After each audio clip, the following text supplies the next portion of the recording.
It is indeed a pleasure to have this privilege to play here for you. We intend to give you a very fine program, so just settle back, relax, and enjoy the moment.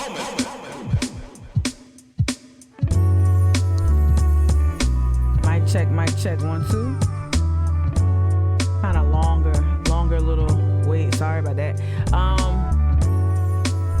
And it's dim in here. That's intentional. What up, Denise? Good morning, Denise. See, it's not saying I'm live, which is weird, but I see people coming in. Good morning, good morning, good morning. How y'all doing? Hey, Debbie. I love seeing you over here, Debbie. Good morning. Good morning. Good morning. Yeah, so I teased out the live stream, how the Roger with sausage is made. Good morning. Yo, Justin, man. Man, these dims, man. So I was thinking, hey, Allie, good morning, good morning, good morning, good morning. It's dim in here. It's intentional. So this morning, I knew I was going to talk about infrastructure. I believe I said it yesterday. I said, we're going to talk about infrastructure, and we're going to try to tie it to our region, tie it to the Low Country, tie it to South Carolina, tie it to, well, in my mind, I was like, we'll tie it to any movements from good morning, D. Bartlett, any movement from Clyburn, like, you know, how his involvement, just trying to just cover it in a very basic way. But then as I was preparing for this morning, I stumbled across some really great things. Hey, K Slaughter 84. Yeah, I just put some lipstick on. I was just playing around. That's what got me playing around. I had a little extra time this morning. Thank you, Allie. But no, so I wanted to cover infrastructure and try to tie it back. But I found some really good things, resources, tweets, reminders, like of what other news outlets you could consume to kind of get maybe get a more progressive bent on things. And I think most of y'all know where to find progressive information. You know, some progressive stuff I like, some I don't. You know, I'm a big fan of The Intercept. I'm a big fan of Ryan Grimm. And so we're going to kind of visit some of that. And it's going to, some of the things I stumbled across are not directly connected to infrastructure, right? I'm telling you, but and Justin, feel free. I know everyone's probably like in varying stages of getting ready for their workday. Including me. But feel free to chime in with any commentary you want regarding even how you characterize what you're seeing, if you can, if you're not driving and whatnot. But yeah, however you want to characterize it, you can do that. But yeah, I really do want to hop into it right away. Let me see. I'm trying to think where I want to start. Local news. Oh, but before I do local news, I wanted to tie up, and this is something I like doing too. I like to tie up some things from the previous day, especially if it got hot. Nothing really got hot, I got hot. So just tying up the whole Charleston Wine and Food, which I really enjoyed that conversation, and I enjoyed the chat contributions like the most. People who have an experience with food and bev, like Whiskey Neat, Justin, you know, just in terms of just yeah, y'all's involvement or what y'all have seen, what you've witnessed with wine and food, and it felt good to be in agreement. I don't believe in creating a silo. I'm not saying I want to create a silo, but I feel like our community is able to is not afraid to kind of look at things critically, and I'm not calling for a boycott, not per se, not yet. But I had some things that occurred to me as soon as I hopped off. I hopped over to IG and tried to kind of put some thoughts out there. And I'm going to just revisit them here because why I like Twitch. I'm just going to pull it up real quick before I switch. Why I like Twitch a lot is because it feels like I can explain things better. And kind of like, you know, just kind of explain things a little bit better. But the algorithm is kicking my ass, right? It's kicking my butt. And I think it's a combination. The algorithm's kicking my butt. So I can't play that. Let me see. Hold on. I can at least show the stories, I think. Yeah. So pause here. All right, I'm gonna switch up, and then we're gonna move into to local news, and then into the infrastructure updates. All right, so check it. So yesterday I hopped off, and I had these thoughts that helped me kind of like distill a lot of the rage I was feeling toward the end of the live stream yesterday. And so basically, so a lot of my criticism was around wine and food, and how we've all kind of seen the refresh, the brand reset. Hold on one second. Yep, the brand reset, and we saw it for what it was. It really wasn't that deep. It's pretty much more shallow. We also revisited reporting from Hannah Raskin and Kaylin Oyer, both from the Post and Courier, that pretty much it gives you a better look, a better sense as to what wine and food is. It's not just this, fun festival. It's deeper than that. They wield a lot of influence. They bring in a lot of money, which is influence, and what they've been called out for in the past, it transcended the issues that, culture and race, the things that I probably more sensitive to. It transcended that. The reporting, bears that out, that there were participants, there were local chefs, business owners who all had a gripe, regardless of their race and gender. They all had a gripe about how they were being treated, especially our local talent here, because the it's a content generator, right? Jillian Zettler admitted as much to, when Hannah Raskin reported from that, I guess, that online interview she gave to that other outlet. It's a content generator. And so once you understand that this is a money-making, $1 million content generator, and not a cultural festival, once you understand that, you can kind of see it for what it is, and either choose to enjoy it or choose to pass. I'll go to Aspen, or I'll go somewhere else where I know what it is, right? So I want to tie it up so I can move on and not spend 18 billion live streams and 18 billion minutes on this thing. But basically, what I really hopped off, what I thought about the most was that it's kind of unfortunate that the Black folks, that the response, outside of the aesthetics and the new website and the removing the staff profiles from the website, outside of those decisions and the verbiage and the mission statement and the values and the community, outside of that, the overemphasis of using Black and brown faces as the most visible part of the brand refresh, it struck me as more of an unfortunate term for Black people who may not understand I don't want to remove agency, and I don't want to intimate that I think Black influencers who are planning on collaborating with wine and food are dumb. I use the word unwitting. I stand by that choice, but I do think, because I've seen it. Thank you. Because I've seen it. Thank you. Because I've seen it. I was gonna say, I don't want to, because when I've had discourse about why I challenge certain things and why I challenge influencers, it really devolves into, oh, you think it's just personal, you think you're I'm pretty, you're ugly. It really conversation really did devolve into that, oh, you're just mad because you're ugly and I'm pretty. And so I had I had 2 influencers tell me that, you're ugly and that's why you don't like what we're doing. And so I was trying to say that being that that's their takeaways, and that the conversations never were really elevated, they don't really get the complex, okay, so this brand has an issue with race, right? This brand has an issue with race, or this brand has appropriated race, or has not paid Black talent, has not paid BIPOC people who make up the culture, who are so culturally significant to the success, so important to the success of that success of that festival.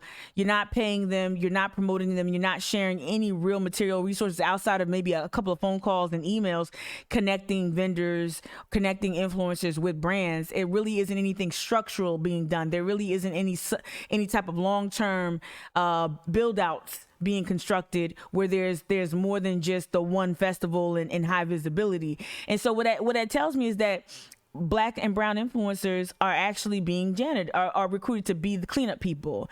And what I felt like was it was unfair to them. It's unfair to them because if they've got this problem with race, they need to tackle it. They need to tackle it. And y'all said it yesterday, from the inside out, from the bottom up, however, whatever analogy, metaphor you want to use. And to me, when you recruit black bodies to kind of be your human shield, it's unfortunate. And that's what they are. Now, we're all going to be tokenized. If you're from any marginalized identity, we're all going to be tokenized. The way we get through life, the way we get through, hey, Michelle, the way you get through life, the way you get through white supremacy, as especially, I'm speaking from a black person, you just have to negotiate better terms. It's the truth, right? My terms are real fucking high. I ain't gonna lie. But for other people, they could be a little, you know, a little more flexible. And so I'm positioning it that way because I think that it is unfair to make black and brown people so visible when you haven't cleaned up the core issues around compensation, when you haven't cleaned up the core issues around your staffing being predominantly, if not all white, when you haven't cleaned up issues around how you treat your volunteer base, when you haven't cleaned up issues on how you treat your in-state talent versus your out-of-state talent, right? So when you haven't cleaned up the big issues that cause a lot of hubbub, but yet you're promoting or you're emphasizing or overemphasizing black involvement, at least cosmetically or in the content creation, I think it's unfair to them. And that's why I use a custodial type of framing, because that's exactly what that is. It's not, you know, it's straightening up for company. It's not it's not rehab. It's not rehabbing an image. It's not a complete refurbishing. It's just straightening up and throwing things in the closet. And that's why I want black and brown creators to negotiate better terms. That's why I want black and brown creators to negotiate, better outcomes, because they are so, look how valuable you are. They have this huge problem. They've been written up about countless times in local media, right? And they've gotten some really, really earned, but really brutal criticism. And look how valuable you are. They come to you. You're one of the first sources they run to help them fix their brand. Right? They didn't really issue any statements about how they're going to do a culture reset. They didn't do that. And they don't have to, because the city doesn't demand them to do that. Right?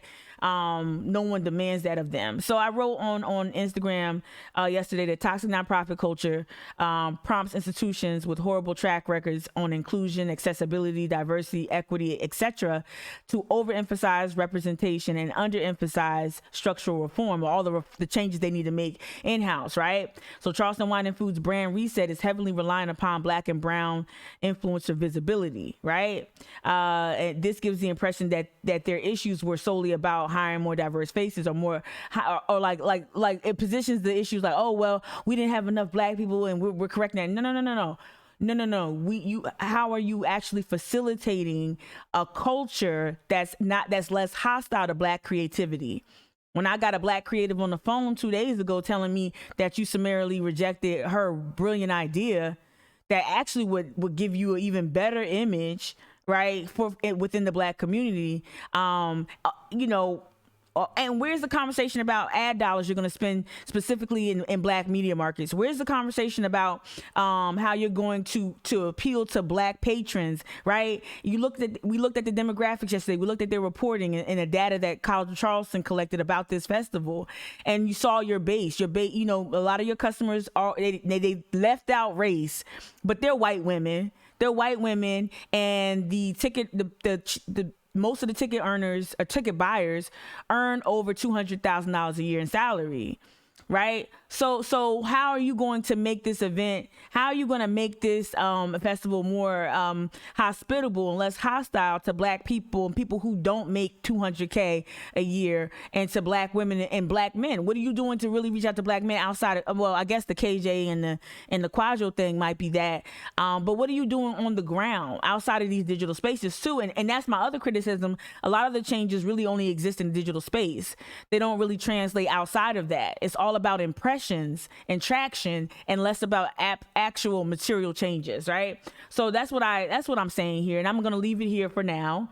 But I think it's unfair to position black visibility or brown visibility as a solution. Not a solution would be equity. The solution is actually the sharing of resources, is reprioritizing your standards or your values to reflect actual cultural, a cultural sensitivity. That's your issue, and that's what you should have led with. You should have led with, hey, we messed up.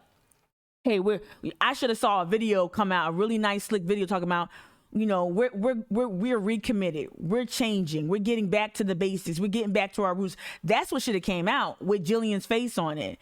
All right. And that's what should have came out. We're working hard to have a better stat. That's what should have came out first, not all these slick ads that get us excited because we're seeing black people with natural hair textures more prominently placed by this white festival.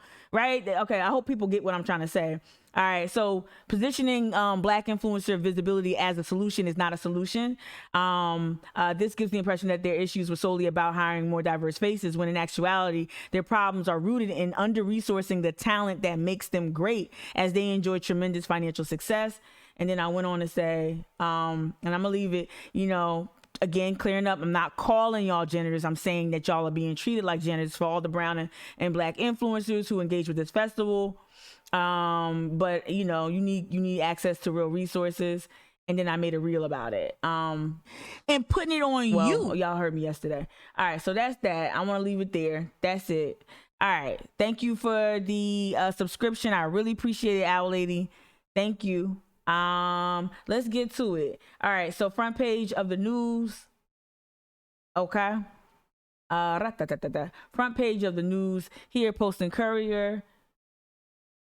Justices refused to block mask ban. Justices refused to block mask rule ban.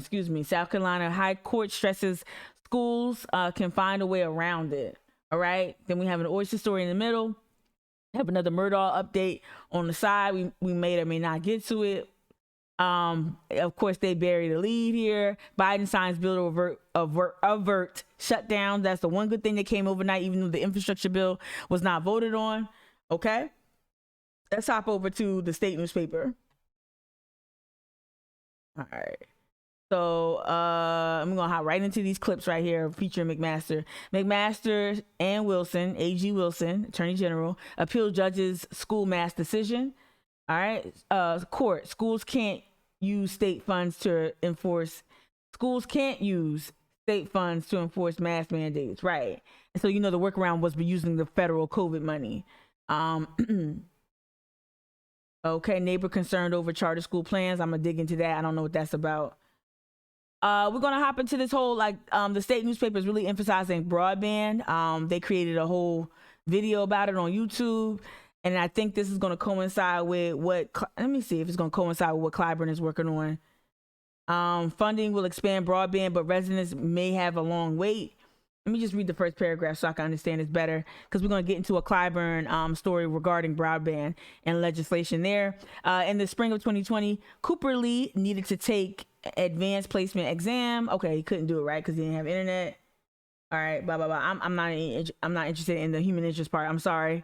Not sorry. Hold on. The cost can be expensive for the average family.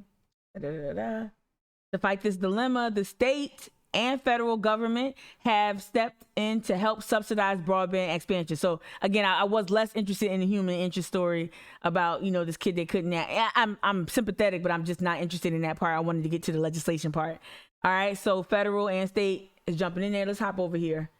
All right. Let's hop over to this. Myself, 30 seconds. Well, the gentleman once again conflates, confuses, confabulates. The bill before us is a bipartisan bill from the Senate, $550 billion of new spending on top of the expected income. It is not $3.5, $4.5, $5 trillion. It doesn't include all those other things: roads, bridges, highways, transit, water, wastewater, drinking water, lead pipes, ports, airports, and broadband, which I think his constituents want. With that, I yield 3 minutes to the Majority Whip, James Clyburn. Gentleman is recognized for 3 minutes. Thank you very much, Mr. Speaker, and thank you, Mr. Chairman, for your leadership on this very, very important piece of legislation. The Infrastructure Investment and Jobs Act will make critical investments, not just in roads and bridges.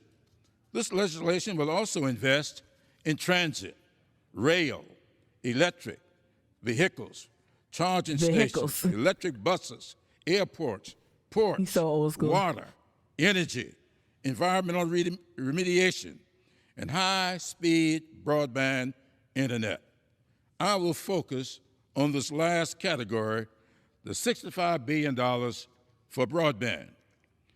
Millions of Americans are not connected to the internet. In my home state of South Carolina, nearly 1 in 10 households lack access to an internet connection, and even more cannot afford service. As a result, they cannot work remotely, cannot learn remotely, and cannot access telehealth. The internet is as essential to the 21st century as electricity was to the... I don't know, Justin, did you peep that? You talk about telehealth. See, I used to buck back on telehealth because of the broadband, the lack of access to broadband. There was an even when you listen to South Carolina ETV, I'm a member. I got my little thank you for your contributions. That this will not go in my car.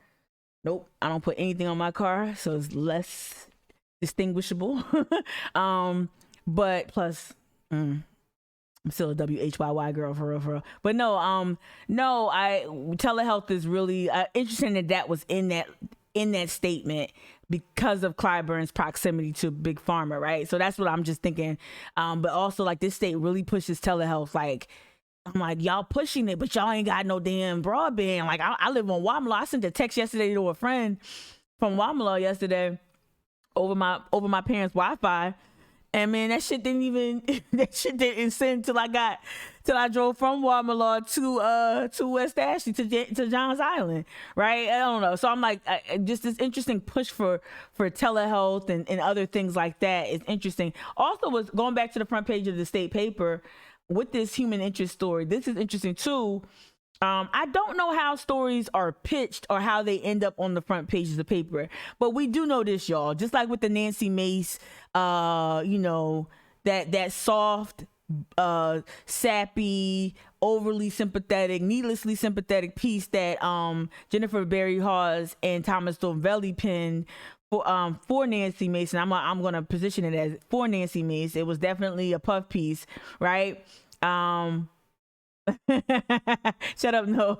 So when the Post and Courier chose to feature Nancy Mace so heavily after the insurrection, instead of emphasizing, the insurrection was led by white nationalists, and I don't know, the majority whip had a harrowing story, a real harrowing story about what was going on. She was safe. She was not in harm. She was not in harm's way at all. But they chose to write that piece, and they chose that was a favor. I don't know how favors are called in. I don't know how all that works here, but things are placed intentionally in the press, especially a political newspaper like the Post and Courier that has a political angle to it, has so many interests behind it that shape the news. That's why it's important to critique it and to look at it like, okay. It's also important for you to build relationships with the reporters at the paper, which I do to some degree, right? And so when I see this story on the front page, and then I hit the YouTube and I do my Googles to see where Clyburn's been most active during the week, because he ain't been most active. Where we at?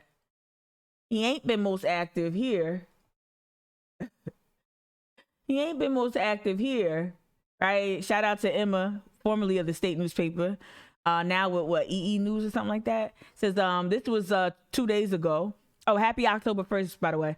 Whip Clyburn has not started whipping the votes for the infrastructure bill tomorrow. It says that he'll find out the game plan at tonight's charity baseball game. Y'all know how that went, right? We don't have no bill sign. So he wasn't doing this, y'all. Right? This is how the Roger with sausage is made.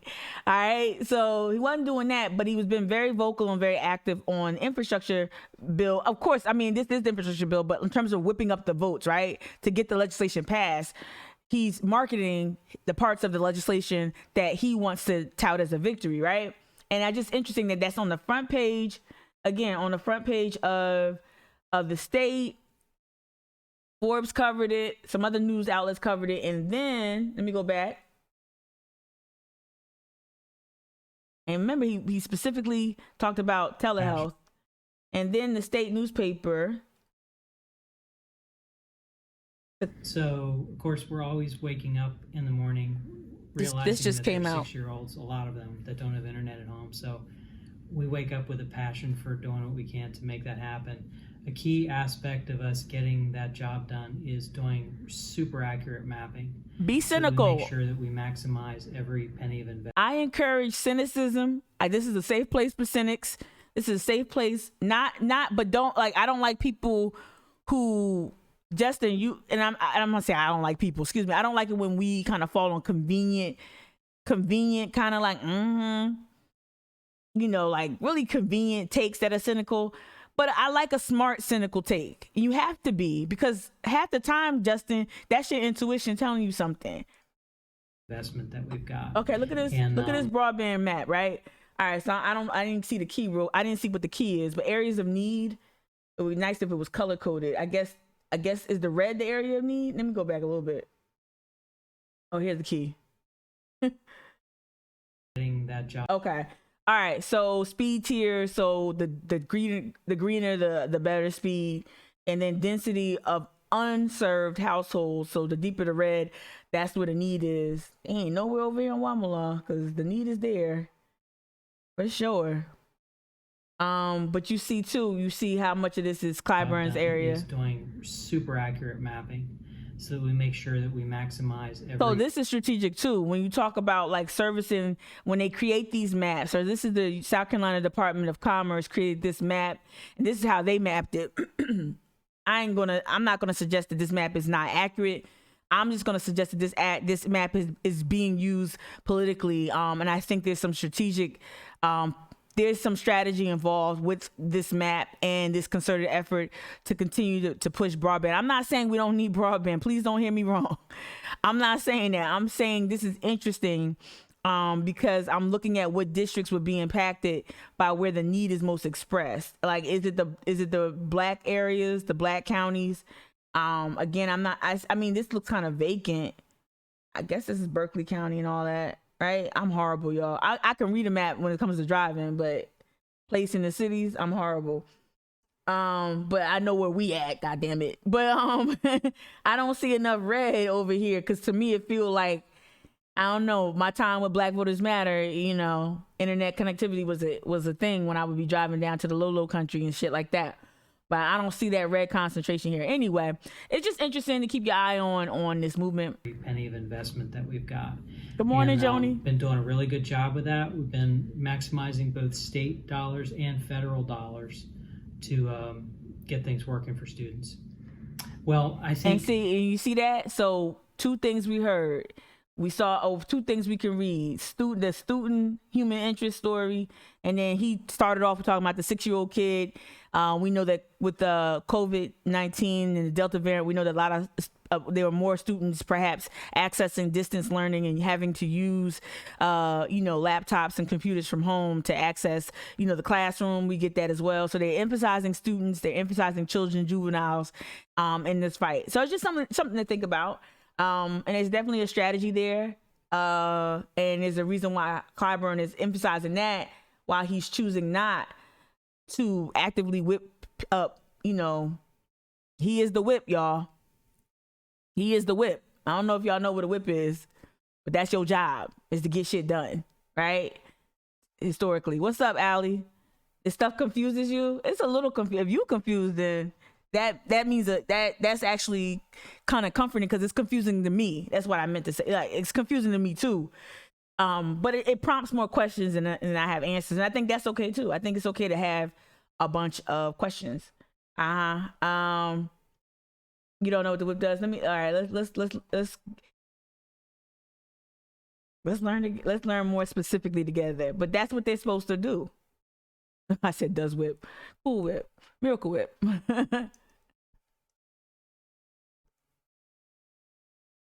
You could also watch House of Cards and figure something out. Oh, shit. I'm joking. Don't watch House of Cards, right? All right. I don't know about this, but we're just going to give it. I don't know about this. It's roll call.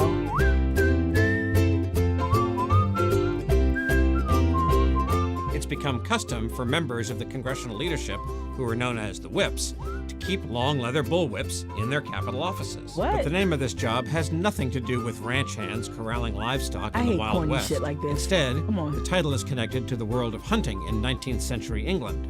The whipper-in was the assistant huntsman, assigned to keep the hounds together, making sure that none of them strayed from the pack, and the assigned job of finding the fox. And that is a pretty good way to start describing what the 4 whips in Congress are supposed to be doing today.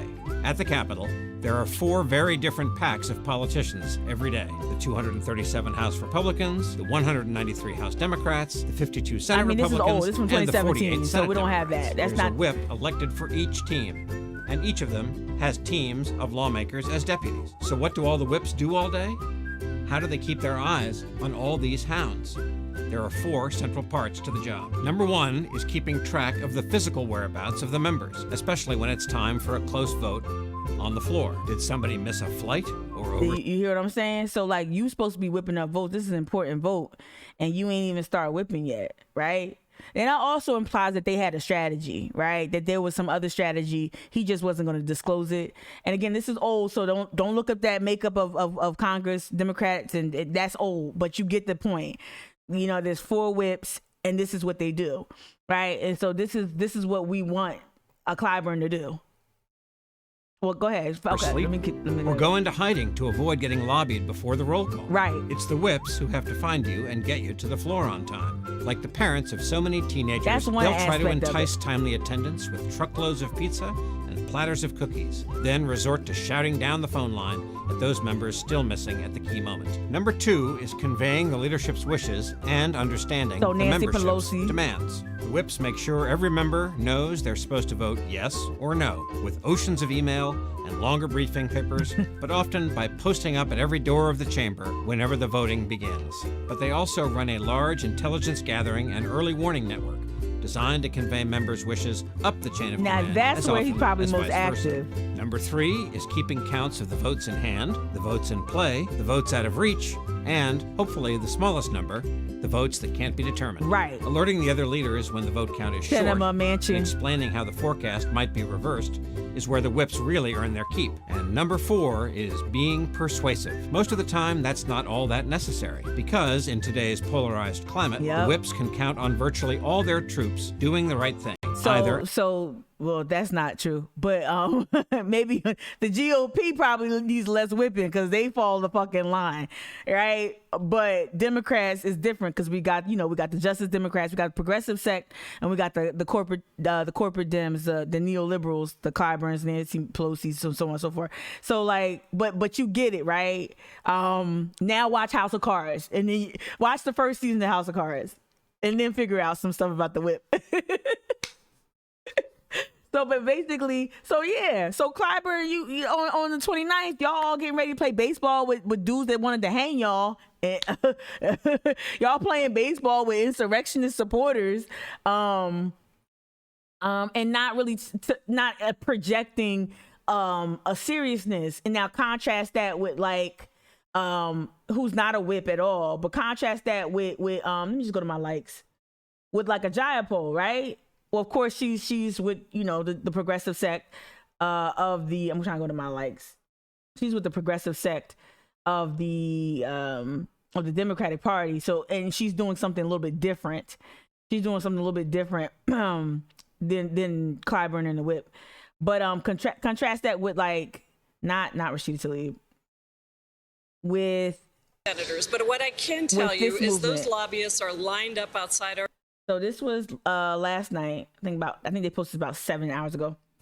Well, I can't speak to those 2 senators, but what I can tell you is those lobbyists are lined up outside our doors all day long, all week long, all year long. Hey, and Courtney, as we've had you more 100% right, and Courtney. more people like me and others who don't take corporate PAC contributions, who are insistent that we are here to deliver for the people and to convince people again that government actually works for them and not the special interests. I think what you have seen is more and more reluctance to, pass some of these things that clearly do not make the tax system fair, right?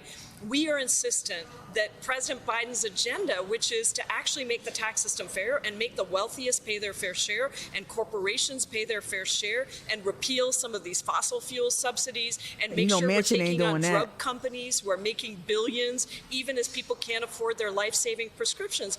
That is President Biden's agenda in the Build Back Better Act. So I can't say what's driving somebody to be against it, but what I can say is 4%. 4% of all the Democrats in the House and the Senate are blocking the Build Back Better Act from passing. 96% agree with us. The president agrees with us. Ask Courtney. And the Speaker of the House, the Senate Majority Leader, everybody is with us on this, and yet we're being and that's the thing about narrow majorities. And when people were saying, well, Senator Manchin and Senator Sinema, they decide everything. I kept saying to people, everyone, hello, in the House, everyone's Manchin or Sinema. We have a 3-vote majority in the House. And that's why the Progressive Caucus, but also some of our allies, is not a progressives versus moderates fight, as you point out.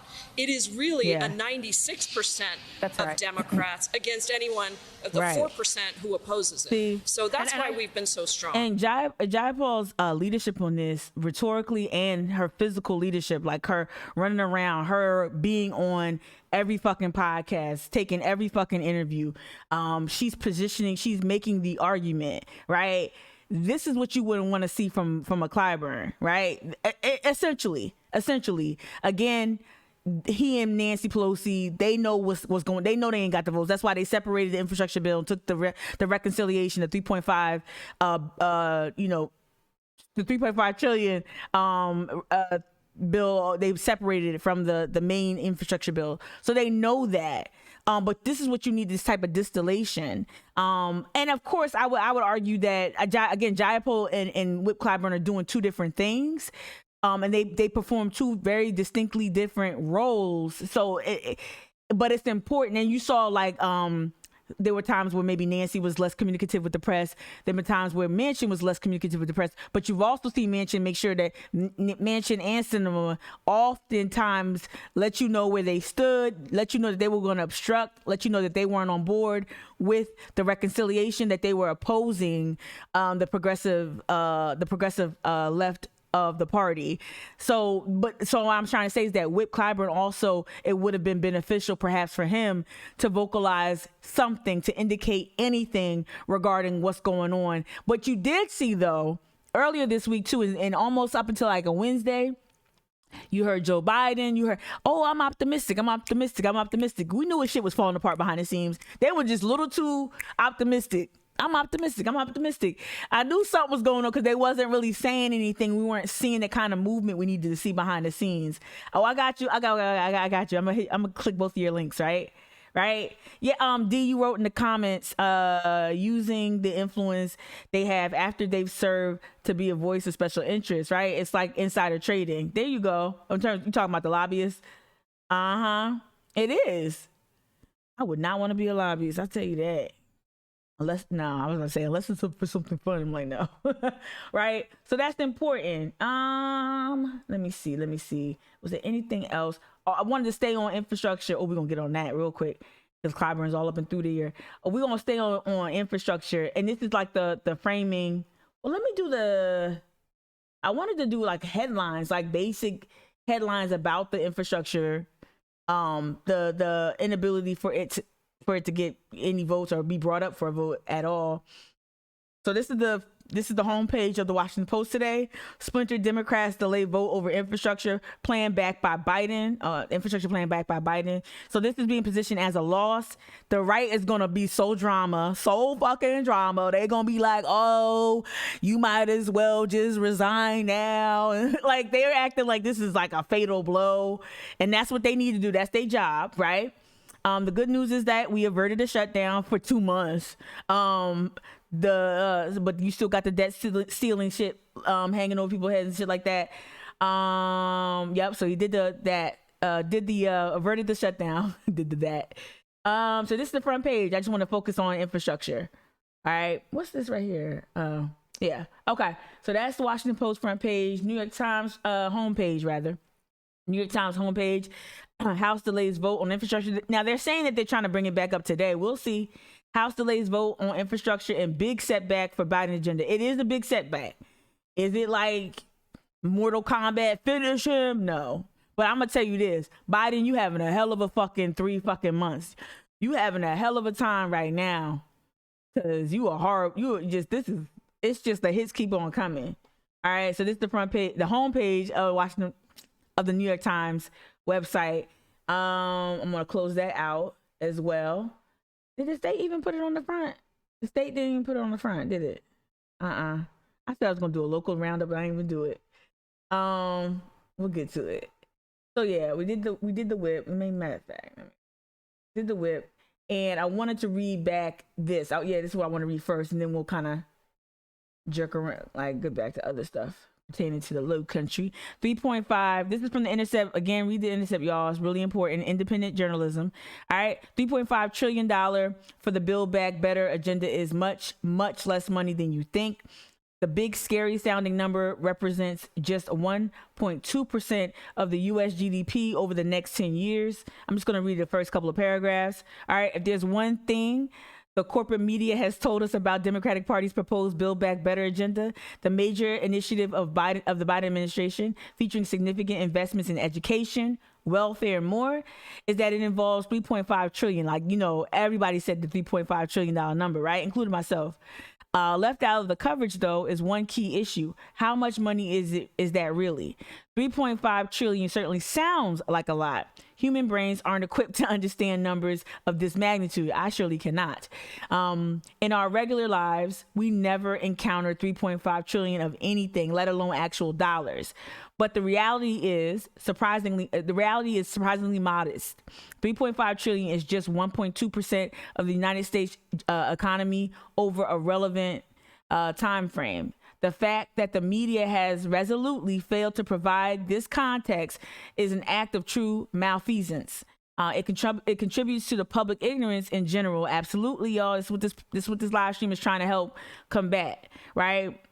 Lazy, convenient thinking, right? It contributes to public ignorance in general and supports the right wing. I'm gonna say right wing favorite narrative of wild liberal profligacy. What, spending? Help me out. Drop it in the chat. Profligacy. Okay. If the Build Back Better plan fails or is significantly reduced in scope, the media's behavior will be a big reason why. So it's important to look at the bills a little bit more closely. And again, whip, you know, again, he's supposed to be whipping the members of Congress. I get it.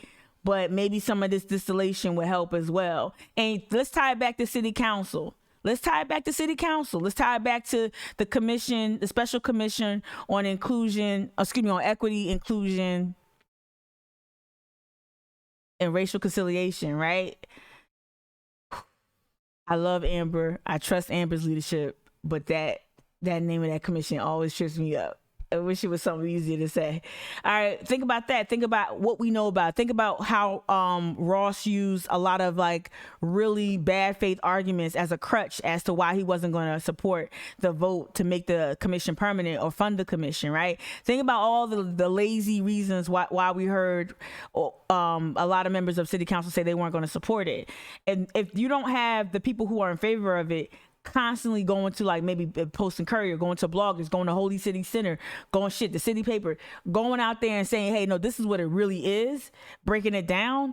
And if these journalists aren't really breaking it down, if you don't have a Stephen Garrison or I'm just naming names, you know, if you don't have an Avery Wilkes or whomever, an Adam Parker breaking down what the special commission really is before the vote, not after, but before the vote. If you don't have a Caitlin Byrd or Chloe Johnson really breaking it down before the vote, then also that's malfeasance and that's a letdown, right? Yep. Okay. So let me click on Justin's link real quick. The New Republic. Shout out to you. I was on New Republic's Twitter feed. I forgot to go to the website this morning. Great minds. Great minds, Jay. All right. I'll blow it up a little bit. All right, follow the money into Joe Manchin's pockets. The senator is no mystery. He surely is not. no, a lot of politicians ain't, y'all. You literally just have to look at who contributes to their campaign. And Justin, let me know. Do you use Open Secrets to look at do you use Open Secrets to look at like corporations and who gives what to what, right? I don't know if you do, but back here, right? He's no mystery. So you know fossil fuels. When you think of Joe Manchin, think of fossil fuels. What else we got up in here? When you think of Clyburn, wow. When you think of Clyburn, think of Big Pharma and communications. Like Clyburn's daughter was not just on the what was it? The FCC what was it called? You gotta look at all the stuff starting to make sense, right? Exxon lobbyists. Y'all Google this story and read this too, so you understand it's not the votes match up with the dollars, period. With Sinema, with Manchin, shit, with AOC, and they don't take, PAC, whatever. But you get what I'm saying. Look at the influence behind each lawmaker, and it's really important. Really important. I'm gonna exit out of that. But thank you, Justin, for this. Follow the money with Joe Manchin. You'll understand why he's voting the way he is. You can check out Open Secrets. I bang with Open Secrets. It gives you some more insight into some dark money, right? Some PAC activity. If you want to like Google Cory Booker and who's his biggest contributors, right? From time to time, yes. Okay, it's a little lag over here, but thank you. All right, so I'm gonna close that out. Okay, so that's the big news involving Clyburn in terms of what he's more active in pushing the broadband piece and so on and so forth. Let's rewind it back to local coverage. And I wanted to do, they changed up the headlines like every hour. Let's go ahead and watch this regarding the infrastructure bill. This is a good way to pivot back to local coverage. You booked a spacious Vrbo summer home with a pool big enough for the most epic cannonballs. House Speaker Nancy Pelosi says it's still the plan to vote on the $1 trillion. So this is before the news broke that they didn't vote, but this is what's in the infrastructure package. We covered this before, but we're going to get into a little bit more here. How the Roger Wood sausage is made. Package today, but disagreement among Democrats could stop that. The U.S. Senate has already passed it. Adam Minter reports on what's in it for us here in the Palmetto State. You got it. The bipartisan infrastructure deal can bring billions of dollars to South Carolina to improve our state's infrastructure, everything from roads, bridges, even providing safe drinking water for some of our residents. But that doesn't mean all of our representatives and senators on Capitol Hill support it. There you go. South Carolina Senator Tim Scott says he supports improving South Carolina's infrastructure, but not like this. So what you see is this is strategic as well. And like I tell you, there's a podcast that's not going to feel like it's related to South Carolina politics, but it's going to help you understand campaigns, yes, but also understand the compromises the Democrat corporate neoliberal Dems typically make to maintain power, not to advance legislation, but to maintain power. Coming up on the midterms, we know that Tim Scott cannot afford to vote for anything Democratic. All right, but both Tim Scott and Lindsey Graham and all the Republicans know how important infrastructure legislation will be for this state. You already heard the number quoted, how much money is potentially on the table for South Carolinians to help with these projects, right? So the strategy is, Tim, you go ahead, you can vote no. I'm going to go out here. I'm going to go to the low country. I'm going to campaign for it. I'm going to hit the bricks. I'm going to get out there. And this is Lindsey Graham. I'm going to do what I got to do. That's the WWE part of it, right? So Tim is going to come up with some bullshit reason why he can't and won't support it. And Lindsey Graham is going to be all in because he, sometimes Lindsey Graham tries to be that bipartisan, whatever. He's not. He's just a politician. That knows how to position himself to get the money he needs to get for his state and for his own interests, right? And there's a lot of shit in that infrastructure bill, y'all. There's a lot of shit in there that ain't just infrastructure, too, that GOP loves, right? Right? So that's important as well. After voting no on the bill, he wrote a statement saying, quote, "I cannot support more reckless spending on unrelated pet projects that wait will till I get suffocate sound our effects. future Can't wait till I generations get sound with effects. mountains of debt. Our state's senior senator, Lindsey Graham, was a yes. He said the bipartisan infrastructure bill is good for South Carolina. This It is provides strategic. much needed help for This our is how the roads, Roger Wood bridges, sausage is made. ports, and expands broadband internet access. I have always been supportive of infrastructure investment and wish we had passed this years ago. All of Graham's other Republican colleagues who he spoke to, like Representatives Mace, Wilson, Duncan, and Norman, all say they are no's. The reason? They say some of the expenses in this bill are wasteful. Here's what's in it for South. So Nancy also, she's facing opposition. I don't think it's serious opposition, but given how this lunatic fringe, and I don't say that lightly, but given how the lunatic fringe that's promoting Lynn the Loomis, promoting her as a viable candidate against Nancy Mace, she has to pick and choose her spots. And so voting with Democrats on this issue, that's also largely seen as a win for the Biden administration. She can't afford to do that. I think Rice has an opponent as well. I don't know how what that race is looking like, but and like I said, I'm not taking Liz Loomis seriously, not yet at least, but I wouldn't be surprised if she gets a Donald Trump bump. And that district to me is haunted as fuck. That congressional district to me is fucking corrupted by some kind of supernatural dumb shit. I don't know, some kind of nasty slime from Ghostbusters or something.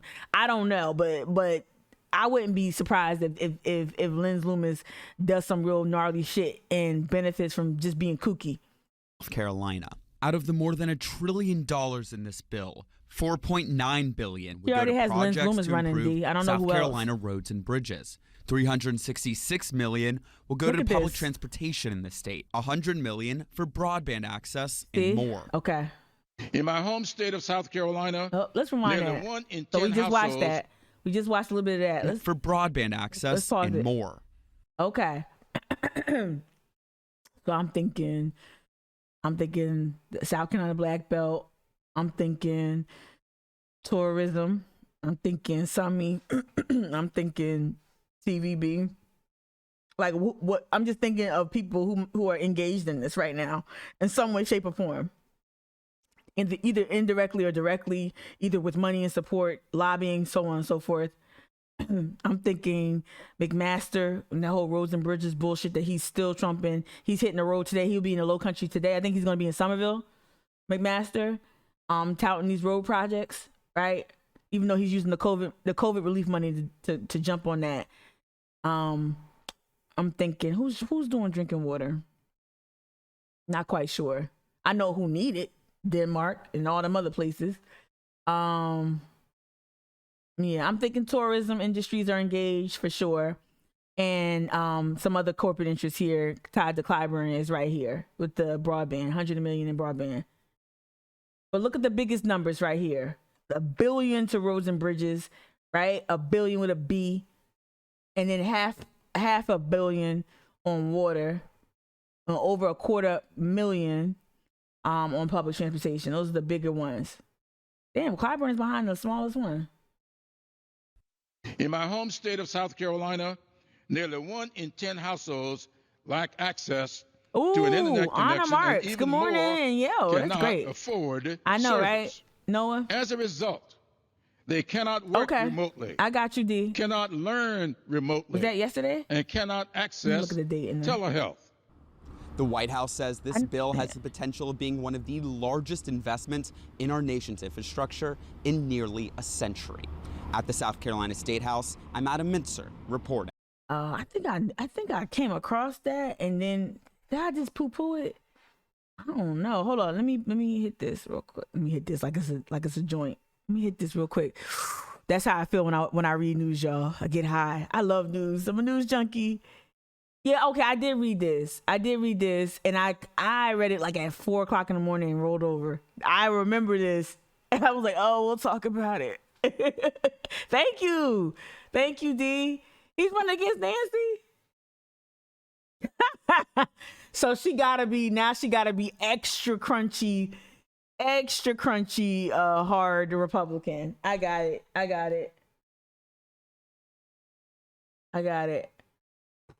Let me see. TJ Allen. Okay, let me read it to y'all. TJ Allen, former Army sergeant who was a defense contractor in the Charleston area, announced at the Veterans of Foreign Wars Hall in Ladson on September 28th that he plans to run against U.S. Rep. Nancy Mace in the 2022 GOP primary. Oh, they gonna split it up. Why didn't I don't know if Earth is still here. I don't know if Courtney's still here. Or anybody can answer this question. Is it a political failure to try to run again? Because why didn't Joe Cunningham try to run again? Like, I would have tried to run for that. He didn't lose majorly, right? How many points did he lose by? It was a narrow defeat, right? Yeah, it was almost a damn runoff, right? Not a runoff, but there was like all this recount shit.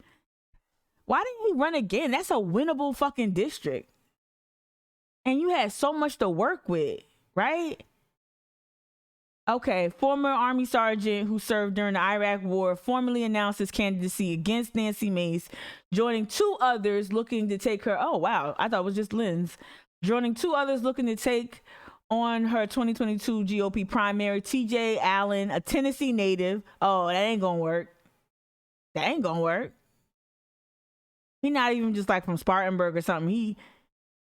I say that because Joe Cunningham's from Kentucky. Let me shut the fuck up.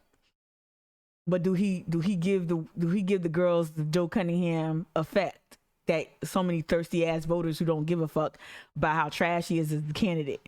I don't know if TJ's packing heat like that. Veterans wandered from the bar and with beers. Oh, he's doing the brewery thing too. Veterans wandered from the bar with beers and glasses of wine. I know he's not at a brewery, but you get my point. Glasses of wine in hand to the VFW's event hall, joining a small group of supporters. Show the crowd. Why don't they show the crowd? Ain't nobody in there. How many people's in there? It says small group of supporters. Okay. Who's the other person running? Let me see the other person running. We know Lynn's Loomis. Yep, here we go. The other candidates in the race have expressed similar criticism. Lynn's Loomis. Ingrid Centurion. Oh, wow. So you got like Army, military. She's a military spouse. Lynn's Loomis is. Ingrid Centurion, Army veteran. You know, that's kind of wild because Nancy Mace is not a veteran. She just went to the Citadel, which gives people the impression that she's military, but she's not. She's just like a military cosplayer. All right. Okay. Thank you, D. On it. All right, let's get, okay, so we covered infrastructure. What's in the package? That's what she said. That's what she asked. Let me stop. Let me go to not no yacht club banning women. James Island Yacht Club. How do you tell someone you're from Charleston without saying you're from Charleston? There's still a yacht club that bans black people and women. I'm just assuming black people because we know that there are clubs that ban black people still. That's crazy. All right. Okay. Okay. So let's do a real quick pivot. Let's pivot back to the whole justices refuse block mass rule. Judges and McMaster. Round what? Is this round 10? Is this round 15? What round is this? Because I'm over it. All right, let's go there.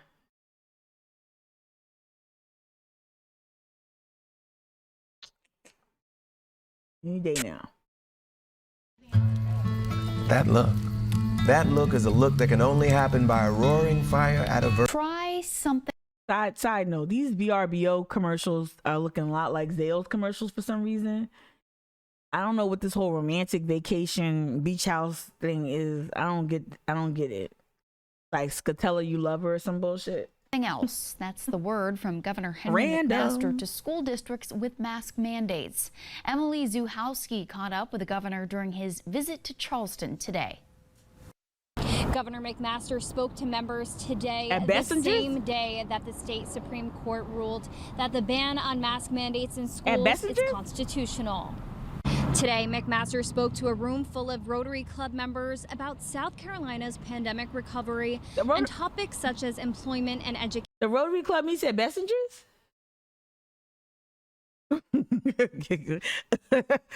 I legit did not know he was at Bessinger's yesterday.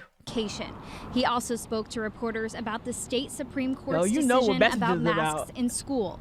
He said he thinks they made a great decision. McMaster stressed that it's important to keep kids in school and avoid virtual learning. And he had a message for school districts, offering them more ways to keep kids safe in school. What I would encourage all the school districts to I do see your, is not Courtney. just to I missed settle your on comment. one or two different ways to keep them safe. We have a whole variety.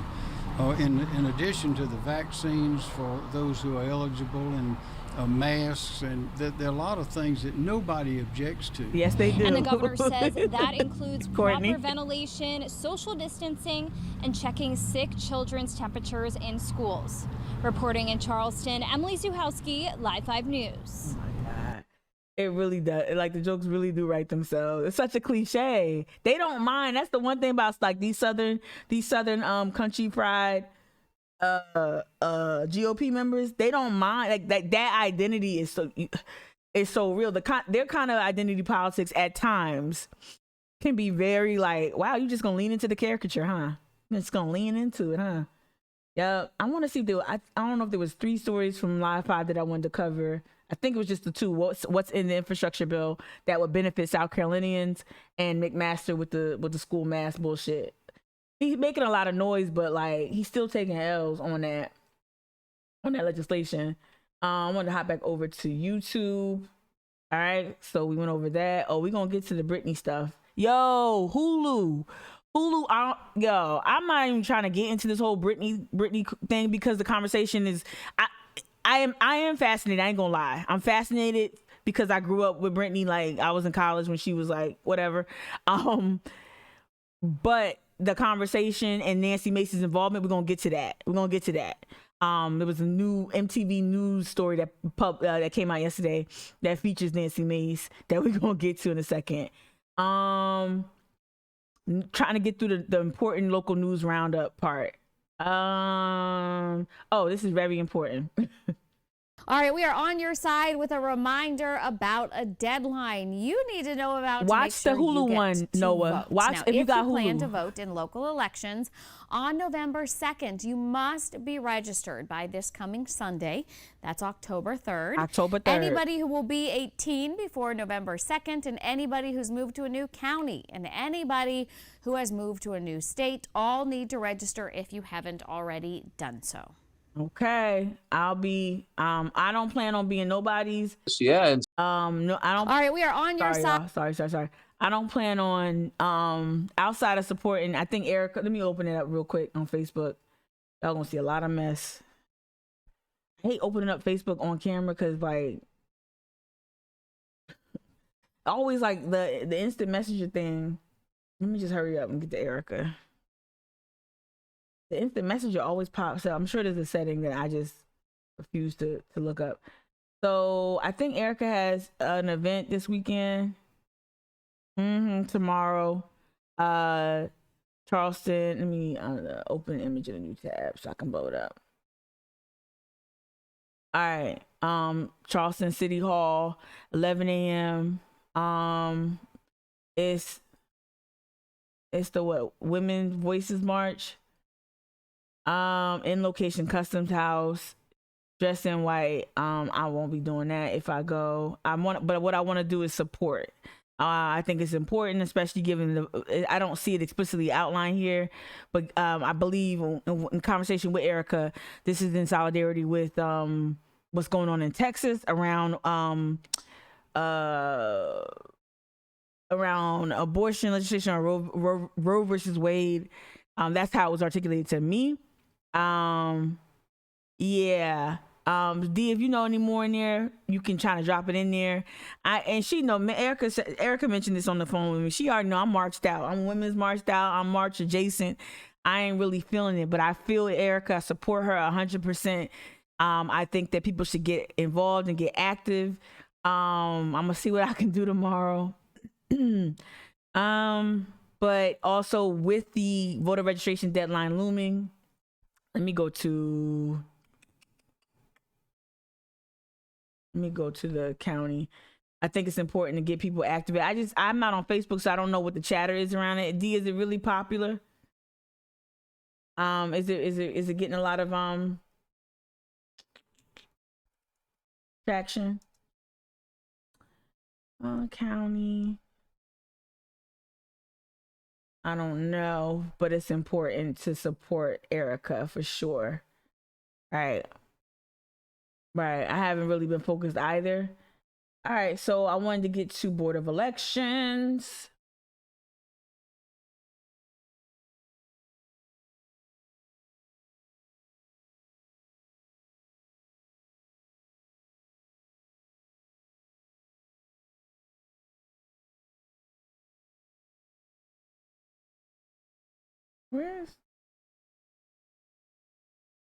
Stop playing. Where is it? It's usually at the top. I'm sorry. What? Yo, I had to block somebody yesterday on my phone who put me in a group chat. Oh my gosh. I just got triggered because I was thinking of something. What the elections? Why did it make it so? This is on purpose. Wasn't Board of Elections its own tab like for a minute? When is its own tab up here? All right, here you go. So we head to the Charleston County website, 2021 election guide, how to register to vote. Charleston Votes. Follow them on Twitter or Instagram. They don't do a great job, but they out there doing the best they can, I guess. And so it's important to check your status with the deadline looming. Why is that not in bold? Let me just go to like scvotes.org. I don't know why I'm playing around. scvotes.org. Go to that. Not in Charleston. Thank you. Vote 411. League of Women Voters. Thank you, Joy. League of Women Voters. Good morning. Online register. Let me use your website. Thank you. You could tell I'm rusty. Shit. I'm so out of it. I'm just not interested in being a mule no more. Especially after the Graziano bullshit. Like I'm into telling people to register to vote, to hurry up, to get involved. Y'all know that. I wouldn't be doing this every day if I wasn't encouraging civic involvement and civic engagement. But like I'm just not into, like, I'm just out of practice. So register to vote here, election information. Shout out to the League of Women Voters though. They're gang. Love them. Love their leadership. Love Joy. You could check on it by state. And then what's gonna pop me to sdvotes.com? No, okay. Here you go, voter registration deadline. I love it. Thank you, Joy. Boom, bip. Here you go. All the information you need, deadlines, register, all of that. Ballot measure information, everything you know. Don't go to the county website. Go here, right? Thank you, Joy. Vote 411. 411.org. I appreciate you. That's really important, especially if you're going to go out and help out with Erica's event this weekend. Okay. All right. All right, let's get back to the roundup. All right, so local news roundup. We talked about infrastructure, where it's at. I wanted to hear with the mask, another mask update here. Again, like it's kind of confusing. And it's confusing. And Joy, if you have anything to offer, hey, what's up, Brian? If you have anything to offer, let me know.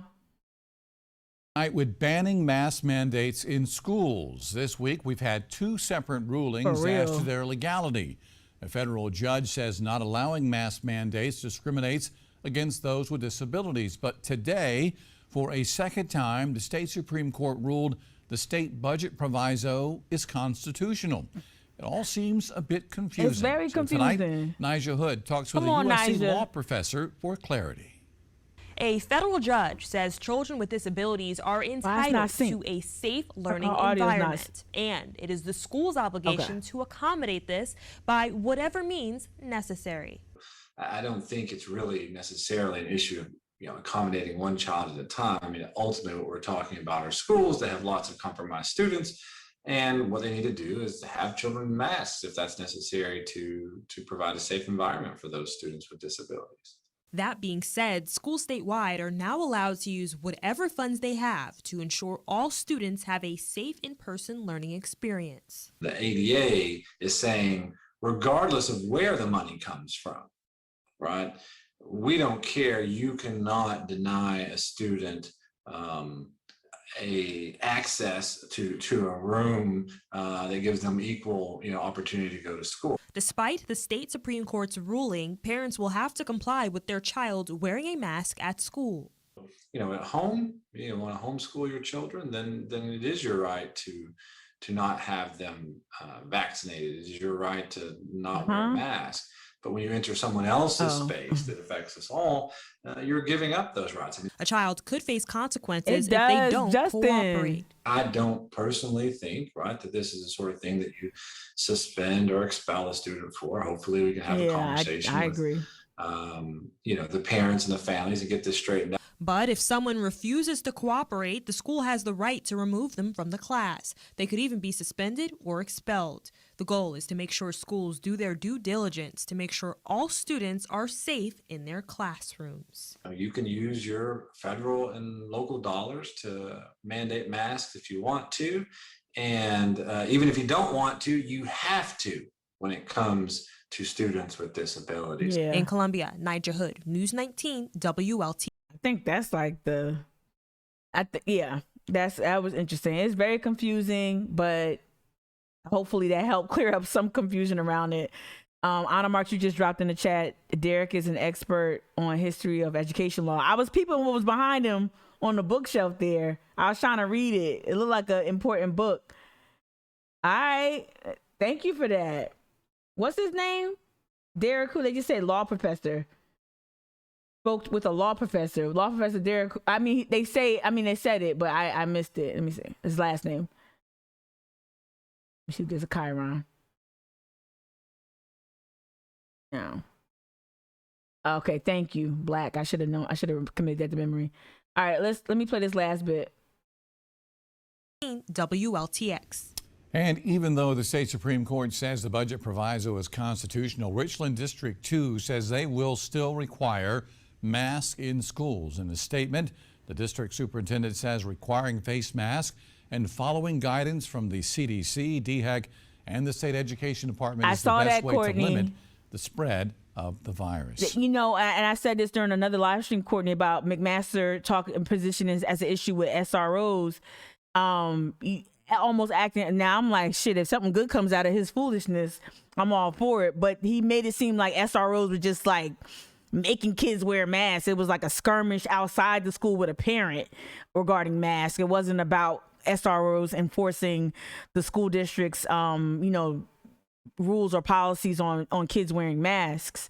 And I saw that, Courtney. Some schools are using that. Did you think they were, or do you think it was a skirmish? I thought it was a skirmish outside that with a parent. I didn't know that SRO. If SROs are doing that, that's got to go.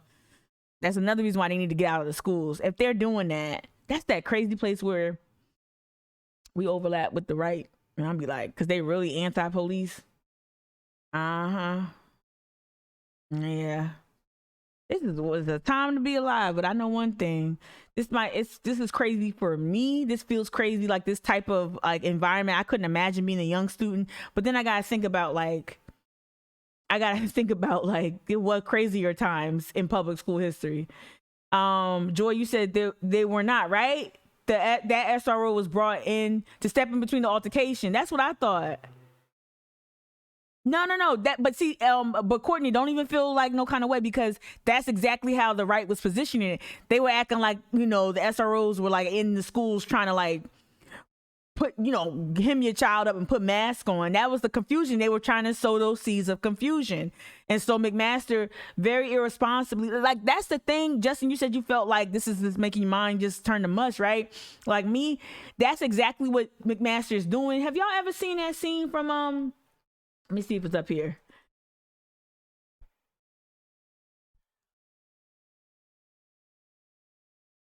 From the Manchurian Candidate. I always reference movies, y'all. Shout out to the Saints of Newark, out today. The Saints of Newark. Shout out to the Sopranos prequel. Jersey, stand up. I'm in a good mood. My dad got a booster shot yesterday. He didn't even need me to even get involved. Yes, he went out there, got his booster. Saints of Newark is coming out. Let me see if I can get that scene from the old Manchurian Candidate where let me see, where the dude is just always like talking about the number of communists. Let me see. You are. Yeah.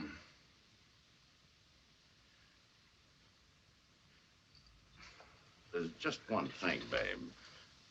I'd be a lot happier if we could just settle on the number of communists I know there are in the Defense Department. It's like McMaster and them. This is one of my favorite movies, y'all. I love classic movies. Because it's like, this is what McMaster and them do. Like, they say, okay, we're just gonna go out there and parrot these right-wing talking points, and there's less consistency and less truth and honesty in it. But the fact that you go out there and sow these seeds of confusion, that's the point. Is to be all over the place. I mean, the way you keep changing the figures on me all the time, it makes me look like some kind of a nut, like an idiot. You know, the boys were even starting to kid me about it. Well, just yesterday in the cloakroom, they said, "Hey, Johnny." Well, you're going to look like an even bigger idiot if you don't get in there and do exactly what you're told. Babe. Who are they writing about all over this country, and what are they saying? See, look. Are they saying, are there any communists in the Defense Department? Of course not. They're saying, how many communists are there in the Defense Department? Right, that's the point. So just stop talking like... Are they saying what the SROs were really doing? Or are they saying that SROs were? Like, that's the whole thing. If it's the SRO thing, if it's the mask mandate, if it's the science behind what keeps kids safe, it's not, the accuracy is never the point. Right? Shout out to Angela Lansbury, gang gang. Murder, She Wrote, Bed Knobs and Broomsticks. Shout out to Angela Lansbury. Real rap. Yeah. But like, this is the point. It's the like, oh, Red Scare. They're not worried about the accuracy. So just stop talking like an expert all of a sudden and get out there and say what you're supposed to say. Come on, babe. That's Trump. I'm sorry. Trump is the Angela Lansbury character. If we settled on just one number. This is Trump to the GOP. Yeah. Just one real simple number that'd be easy for me to remember. Y'all never seen Manchurian Candidate? Yup, Michelle, you got it. The Crucible. There are exactly 57 card-carrying members of the Communist Party in the Department of Defense at this time. That's exactly how the GOP is moving. It doesn't matter. It doesn't matter about the number. Just make the assertion, and then it's our job to make sure that our media actually gets, like, wait, you coming up with a number? Okay, 57. That's, you saw he was using the Heinz 57 sauce. That's the number. You saw how arbitrary she came up with that. A lot of their decision making. So he said 57 card carrying communists in the government. And you saw that, like, it's arbitrary. So she said 57 because Heinz 57 sauce.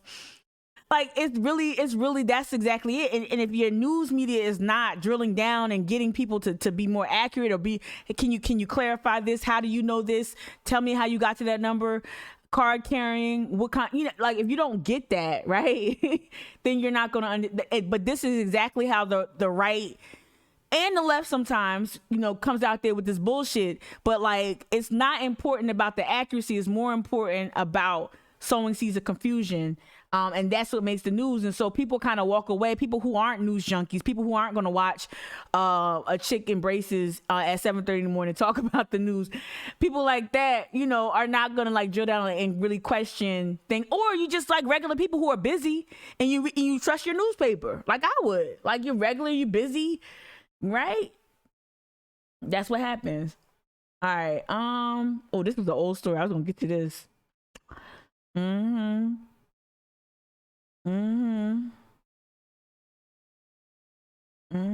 Power is always hungry for power. I'm gonna leave that alone for a second. We'll come back to it. I was gonna do the front page of NPR, the homepage rather. More infrastructure talks. I like how they featured. Let me hit refresh. She's still there.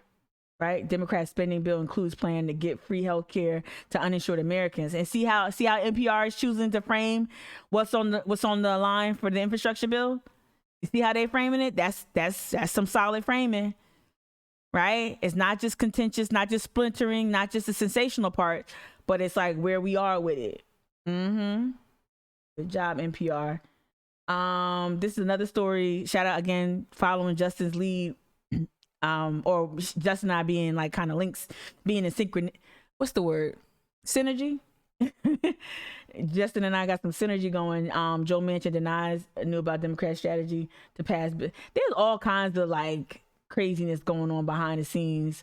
It's so WWE, I'm telling you. It's so just a ladder match. That's what it reminds me of. Ladder match.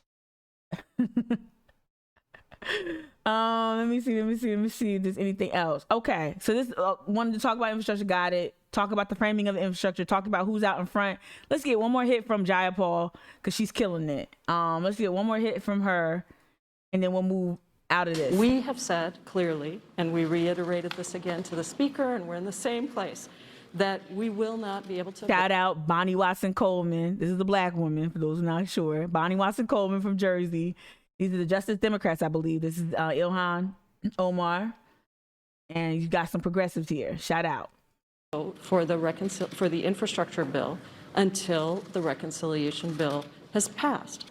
Congresswoman, you've said repeatedly that you want to make sure that the bill has the 5 priorities that progressives have put forward. Can that be done with a $1.5 trillion reconciliation package? Well, look, there's no number. I don't have a number. I don't have a number. The number that Manchin Well, that's what he tells you, but you know that's not what ultimately is going to be the package. It's what he told. Said Schumer. Whatever. Well, I don't have an offer in front of me. My number is 3.5. Our number is 3.5. Somebody has a different offer, then they can put it on the table. You don't negotiate against yourself. If you go to buy a house, you don't put down an offer, and then before an offer is even been put down on the table, suddenly say, okay, I'm willing to go down another 100,000. Anybody done that? I don't think so. That's Come on, politician. Come on. We've said consistently. I love a good politician. You don't like this, you're 4%. Just want to be clear, 4%. Don't like it. We understand we all got to come to the table. So you tell us what you want, and we'll figure out whether or not we can. Such a good communicator, D. I love an effective communicator in general, and I love it when they're an elected official. I love an effective communicator. All right, we're gonna switch up. We're good. No Murdaugh. We already did voter registration deadlines. We already said that this weekend. Check your status. Visit 411.org. Right. That's what he tells you, right? Right, Courtney? Right? Okay, yeah. Okay. All right, so we know, we're doing the Britney. I got to get to this too. I got to get to that because that's the Jersey spin on this one. I get to that last. It's not important. But let's Google like Nancy Mace, just news headlines, Britney Spears, right? And then we're going to get to a real disability activist, a black disability activist take on this. Now, this is important. When y'all search stuff, make sure you search like whatever you use. I know y'all not using Bing. I hope not. If it's DuckDuckGo, if I don't know, incognito mode, whatever you're doing, when you search like Britney, let me put Britney Spears just to be right. When you do this, see what pops up. Why am I telling you this? You see Billboard.com, you see Fox News, you see Count On 2, you see ABC News 4, WCIV, you see Live 5 News. What I'm trying to point out to you is that this is what her team. Oh, you can't see it. This is what her team actively is pushing. This is the comm strategy is my point. This is very important. And then when you click the news tab to see where she's at, Guardianship 2 days ago, NPR, The Independent, CNN, right? Nancy May. This is her comm strategy, right? Right? She's still trying to appeal to that somewhat liberal part of her the somewhat liberal parts of her base. I mean, of her district. This is a comm strategy. This is not earned media at all. All right, so now we're gonna get to it. I did not watch this, and I did not watch the whole thing. We're gonna watch it. I don't know how the hell Nancy Mace became the voice. This song was released in 2001. Her team is working. Looking back, it foreshadows a story Nancy that Mace's starts comm 7 team is years working. later. Yes, Crutches and Spice. That's where I'm going, Megby. That's where I'm going, One that Megby. we've all come to know. You got it. But it's not just Britney we need to free. It sounds just like my story, and I relate to her so much. What we see happening with Britney Spears is something that we see happening with people all over the country who aren't famous and don't get the media attention that Britney does, but still experience really It awful would be nice if they got stripping of some black their people rights. in this. If it can happen to her, it can happen to anyone.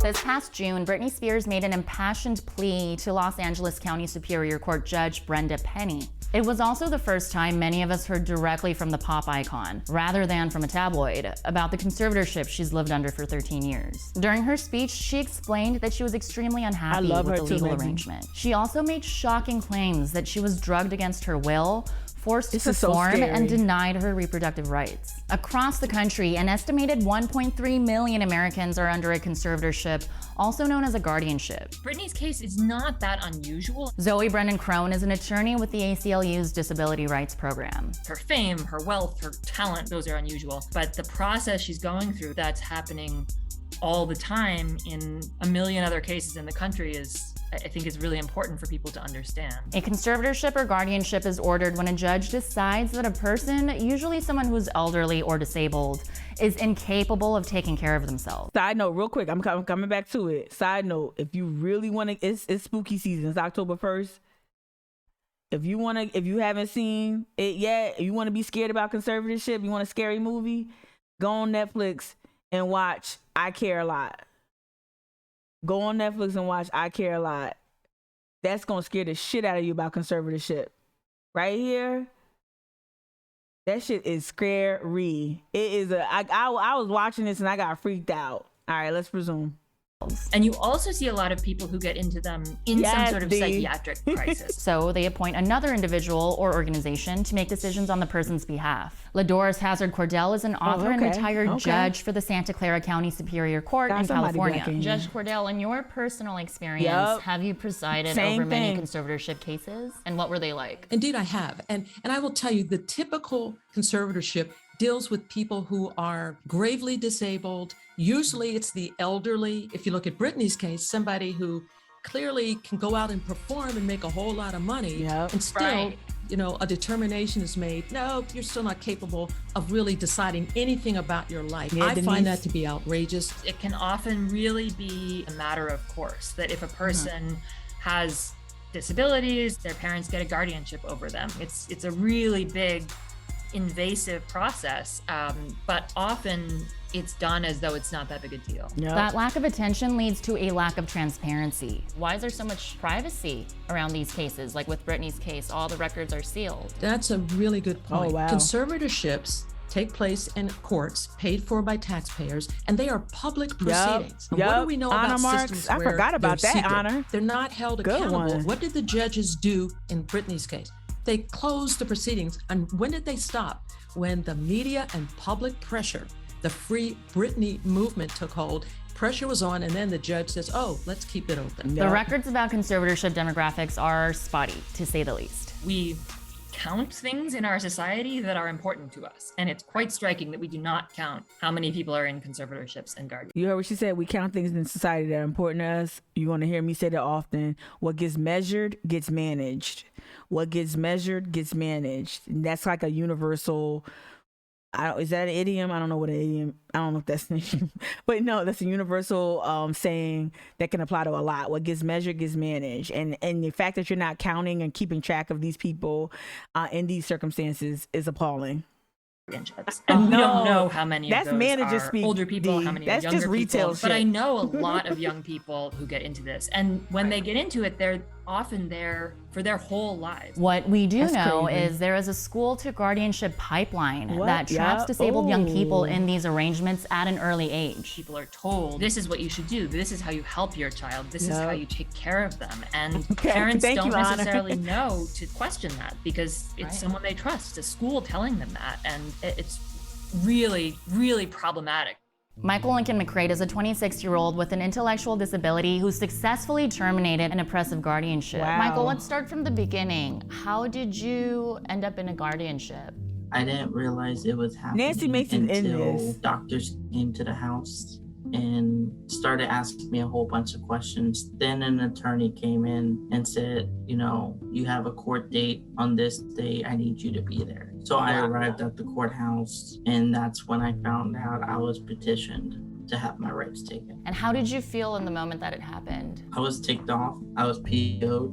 Everything in the book. I bet. I wanted to say something to the judge. What would you have said? You get to go home at the end of all this and pretend nothing ever happened. But the person that you had your rights taken, it's a whole different life. What kind of guardianship were you in, and what did that entail? I was in a full guardianship. It takes away your right to vote, your right to get married, the right to have friendships, all of those things. And did you know your guardian? No, I did not, because it was a court-appointed guardian. She put me in a licensed group home where I was now not able to go nowhere, and I was fully locked down. They had me cleaning feces off of mattresses. They had me restraining individuals. They had me doing all kinds of stuff. Was there a point when you called the police or asked someone for help? Oh, I called a lot of people. The governor, the sheriff, Oh, wow. the chief Oh, of this is in police, Florida? county commissioner, Florida be doing adult this. protective services came out, did absolutely nothing. Wild that you called all of these officials and no one could do anything. Well, I knew there had to be some way to get out. So my friend told me, call Disability Rights, here's the number. But I didn't have a phone or anything. So I had to come they'd up be a with stranger. smart If you way watch to that actually, movie, like, Michelle, contact them. it could be a complete So I had stranger. to Somebody you ask never the met. guardian for like money to enough to buy a That's book or crazy, whatever, like though. $60. Wow. And then I snuck out and bought a cell phone. And then I was able to hide in the closet and call Disability Rights. And we were able to restore my rights. Literally, you literally hid in the closet. Yes. Michael was actually the first person in Florida to terminate his guardianship using a less restrictive alternative called supported decision-making. Supported decision making is what people with and without disabilities That's use all the time crazy. to, get support. Choose people you want to help you make your own choices. So you're still the one making the choice, but someone else might help you do it. And is that what you're in right now? Yes. Do you like it? I like it. I'm actually a state licensed security officer right now. I work, I'm back to like my normal self. I like to go to the movies. I like to go to karaoke. I go to karaoke one night every single week. Beyond his career and social life, Michael advocates for the passage of a supported decision-making law in Florida. Meanwhile, Brittany's case has inspired federal legislation. Congresspeople Charlie Crist and Nancy Mace are two representatives behind the FREE Act, which protects Americans from conservatorship abuse and exploitation. What do you think is driving? We're going to probably hear from Nancy again, but what do you think is driving this? I remember we started by looking at all of the placed stories, all the well-placed stories from her comms team. So we saw that. So what do you think outside, I think, appealing to that liberal portion of her district without doing anything politically risky, right? She's looking for liberal wins that won't cost her political losses, like with the GOP, because you got like Marjorie Taylor Greene out there talking about any Republican that votes for the infrastructure bill is gonna get primary. This woman got so much power over the party, and she's just a lunatic. But like, so I feel like that's her strategy: is how can I get a liberal win that's not gonna cost me anything, with the Marjorie Taylor Greens and all that other stuff. I feel like that's the strategy. Tell me about the FREE Act. What does it entail exactly? The FREE Act, first of all, would allow someone who's in a conservatorship to petition the court or a judge to have an impartial public guardian, someone who doesn't have any sort of conflict of interest in overseeing their conservatorship. And then it provides a funding mechanism for courts and counselors to oversee conservatorships where there may be abuses. It also offers transparency so that the state has the opportunity to look at what's happening with any conservatorship or guardianship, and also offers caseworkers as a fourth point, people that can monitor what's going on and make sure that the right thing is being done according to the new law. This isn't the first time conservatorship reform legislation has been introduced in Congress, but Representatives Mace and Crist are optimistic. What makes this time different? The fact that it's Britney Spears obviously brings incredible attention to it. The fact that it's a white woman, y'all. That celebrities That have it's an a white opportunity celebrity. To get change made is that they have a certain platform. I would agree. Britney's testimony, she really offered a voice to the voiceless and gave that voice and emotion and that courage that she had to speak up in June. We wouldn't be where we are today if that hadn't happened, if we didn't hear the horrors of her conservatorship. This legislation probably wouldn't even be drafted yet. Just like yesterday when Wine and Food was talking about, we're here to put South Carolina's culinary culture on the map. No, Britney Spears did not. People been fighting this shit for a long. That's one thing I did learn. People been fighting these conservatorships for a long time. Specifically, people with disabilities who aren't Britney Spears, who don't look like, who are not pop stars, who do not look like Britney, who do not have her wealth and her fame. People who we overlook often, right? I just hate when people say such broadly just and patently false things. Like, get out of here, right? Yeah. Michelle, she has a banging ass comms team. She inherited Liz Cheney's comms team, which actually backfired on her ass because Liz Cheney now is persona non grata of the GOP. So she has Liz Cheney's old comms team. Shout out to my Twitter followers who put me on game with that. So that comms team is no joke, like, at all. You talking about this placement is mad. She got mad pub. She's on Fox News. She's on Newsmax. She's every day. She almost like. She doesn't go 2 days. She doesn't go 1 day without being in some sort of media something. So her comms team is thorough. For sure. What can young people do to advocate for this legislation and other reform in the near future?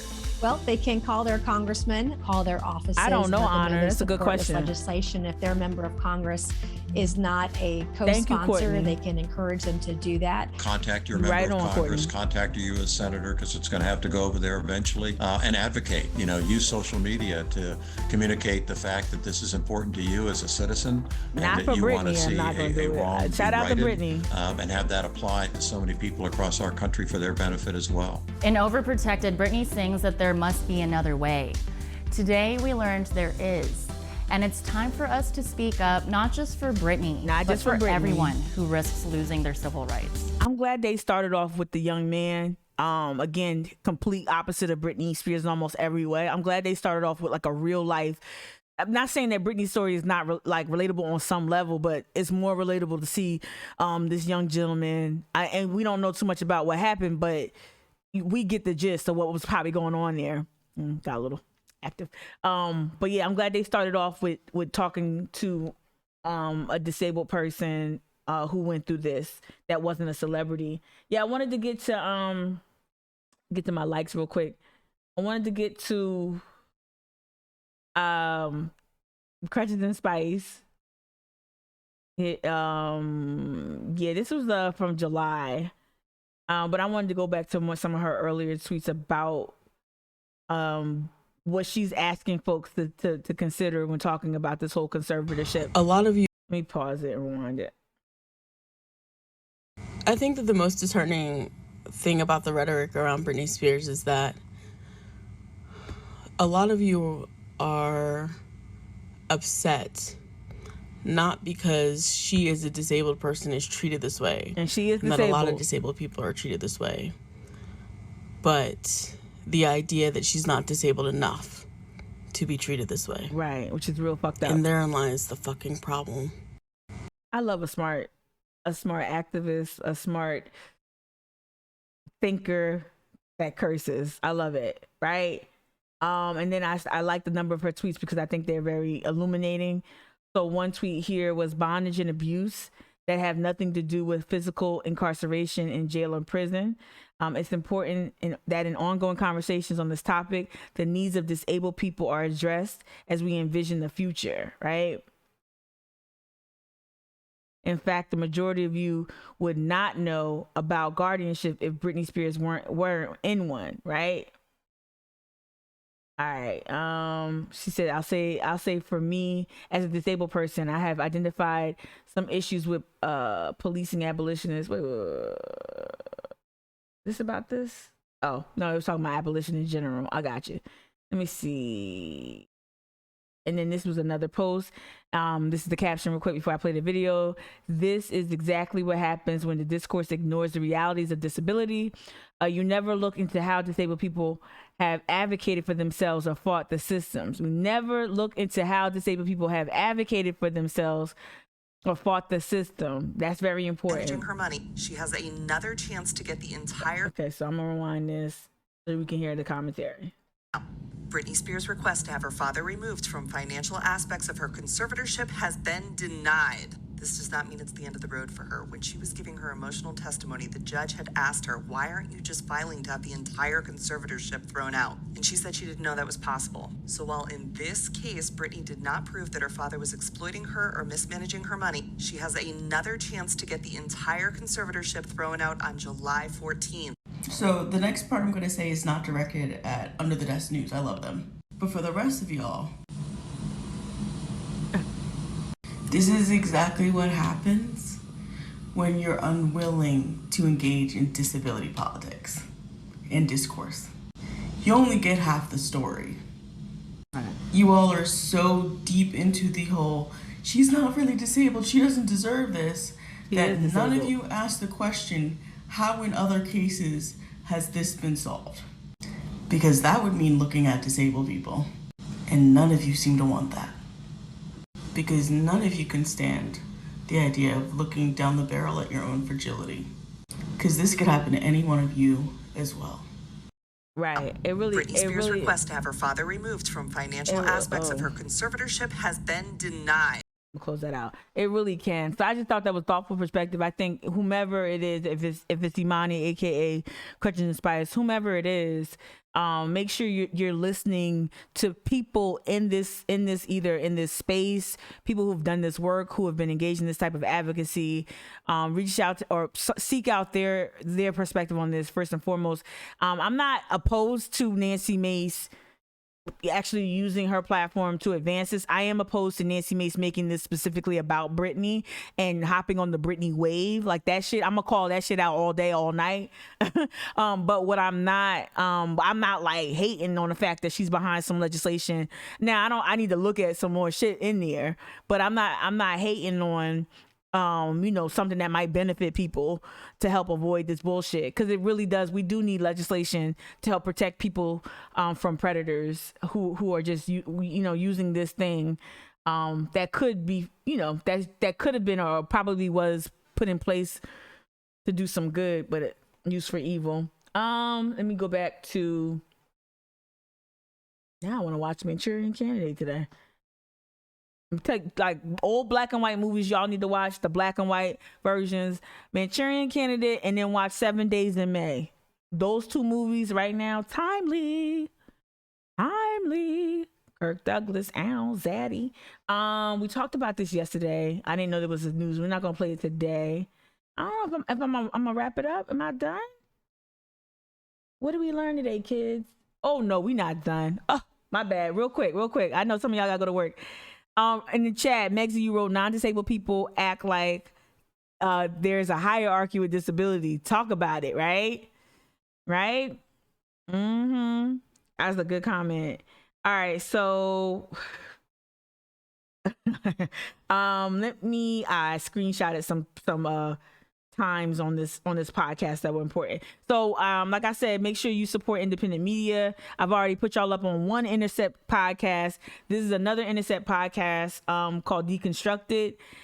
So this was really interesting. This is hosted by Ryan Grimm.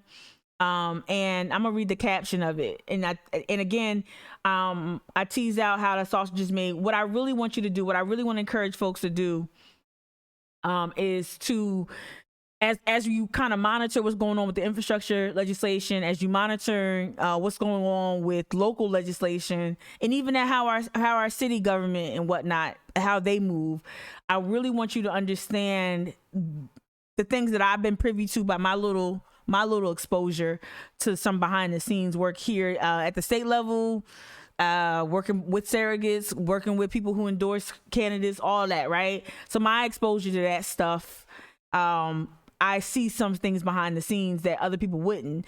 And I think people don't have a better understanding, don't have a good understanding, a solid understanding of how federal government works and how like someone like a Clyburn can stay in power for as long as he stayed in power in a red state, and how that part is really gnarly, is icky. So this episode, it's not going to feel like it's directly related to infrastructure. It's going to help you understand how campaigns and how politics works, and how establishment Dems, how neoliberals pretty much navigate this system. And you're going to do that by kind of this retrospect of Nina Turner. She's doing what you call this, a post-mortem, right, on how she lost her race against Chantel Brown. Because I'm going to be honest with you, I was surprised that she lost, given her reputation in that area, given her work, given just seeing her up close, firebrand surrogate, all that. I was very surprised, but that shows you the might and the force of Clyburn, because he was instrumental. He jumped in this race, so did Hillary Clinton, right? The corporate Dems jumped into this race, and this podcast episode helps you understand how all of that happens, and it'll help you understand why legislation might get passed today or in the near future, or why it might not. And it's not just good and evil. It's not just R's and D's. It's way more nuanced than that. So I'm going to play a little bit. Well, let me read it first. I'm going to let it play. I'm going to read it. But I'll play, yeah. On December 8th, Joe Biden nominated Ohio Congresswoman Marcia Fudge to be Secretary of Housing and Urban Development. Marcia Fudge, Congresswoman from Ohio, nominated not for the position that a lot of people wanted her for, at least in the Democratic Party, Secretary of Agriculture, but Housing and Urban Development. She made an odd choice for the role because her expertise is in agriculture, and she had lobbied with the help of Jim Clyburn to be Secretary of Agriculture. Mm-hmm. Biden was reserving that spot for Tom Vilsack, whose absolutely wretched tenure as Ag Secretary under Obama somehow meant he had to get the gig a second time around, even as antitrust advocates and civil rights leaders pleaded with Biden not to name Vilsack. The pick had a patronizing feel, like when Trump filled his HUD position with the black guy he knew, Ben Carson. Fudge, however, had a background in policy and is an adept politician, so she could fill the role comfortably, even if it wasn't her thing. Within a week of that awkward announcement, Nina Turner announced she'd be running to replace Fudge in the upcoming special election. I am fighting because of love. I want everybody to be able to live out their greatest greatness for love.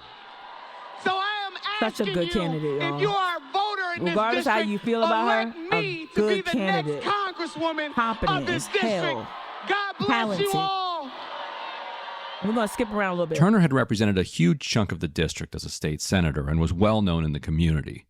Before she became Bernie Sanders' firebrand surrogate in his 2016 and 2020 campaigns, she had been a more traditional politician and had built enough relationships with the local establishment that she was able to brand herself as a unity candidate going into the race. She'd need it because she had two tough sound bites of her own making to overcome with more traditional Team Blue Democrats. Here she was 8 days before the 2016 presidential election. I know that you were a super Bernie Sanders supporter, and in light of this and the fact that you did get on board and back Hillary Clinton, Does any of this make you regret that decision? I have not. I'm not backing anybody in this general election. Let me clear that up right away. And in 2020, she made a remark about voting for Biden that became central in the special election for the House seat. You got two bowls of shit in front of you, and you got to pick one. That's the situation we in right now. Bowl number 1 or bowl number 2. Despite all that, thanks to her skill on the stump, her proud embrace of a bold progressive agenda, and her long relationships in the district, she was the early frontrunner. A new poll out today by the campaign of one of the hopefuls shows a wide gap in the race. The poll, commissioned by former state senator Nina Turner, shows her with a 50% support among likely voters. Among many of the Bernie diehards, there's nobody outside of Bernie, and maybe even including Bernie, as beloved as Turner. We gonna get glad because we're gonna use this energy and this synergy that we have to help Senator Bernard Sanders make it to the White House. And baby, when we get to the White House, y'all ready for that? Those former Bernie supporters came out for her big time, and she was quickly raising hundreds of thousands of dollars from across the country. Polls showed her ahead by 30 points. But partway through the race, international events intervened. Breaking overnight, new explosions rock Gaza and Israel as fighting in the Middle East escalates and the death toll rises. All of a sudden, Israel-Palestine became an issue in the campaign. When the original 4 members of the squad ran for Congress, the issue wasn't central to any of their races. I had my head down. Even though Rashida Tlaib would be the first Palestinian-American woman to serve in Congress. I'm gonna pause it. And she and Ilhan... I'm gonna pause it there. You're probably like, what are you doing? Okay, so I wanted you to get the broad strokes of like how you just went from Nina Turner to Palestine to Israel. I want to encourage you to go listen to this podcast, right? Because you're going to hear how, let me just read the caption again. Okay. Representative Marsha Fudge was nominated to head the Department of Housing, HUD, by President-elect Joe Biden. Nina Turner, former Ohio State Senator and surrogate for both the 2016 and 2020 Bernie Sanders campaign, quickly emerged as the candidate to beat in the race to fill her seat. Yet the dust of the primary had cleared on August 3rd. Excuse me, yet when the dust of the primary cleared on August 3rd, Chantel Brown, the favorite candidate of the Democratic Party establishment, was victorious. Turner joins Ryan Grimm to discuss what went wrong. So they talk about how the Israel thing became an issue in her race because of how her district, the district she was running for rather, the 11th district was comprised, and how a certain Jewish constituencies were engaged in this situation. I'm not here to even talk about that part. That's out of my depth. But it's interesting when you listen to it, how that factored in all these things happening in Washington, how it impacted this race and how these establishment Dems responded. And of course, like I said before, Clyburn factors prominently in this race. So I'm gonna skip to minute 30, I think 34. Where we at? Tell me what. Stood up and criticized Israel in a way. Dynamics of the race. You need to disavow.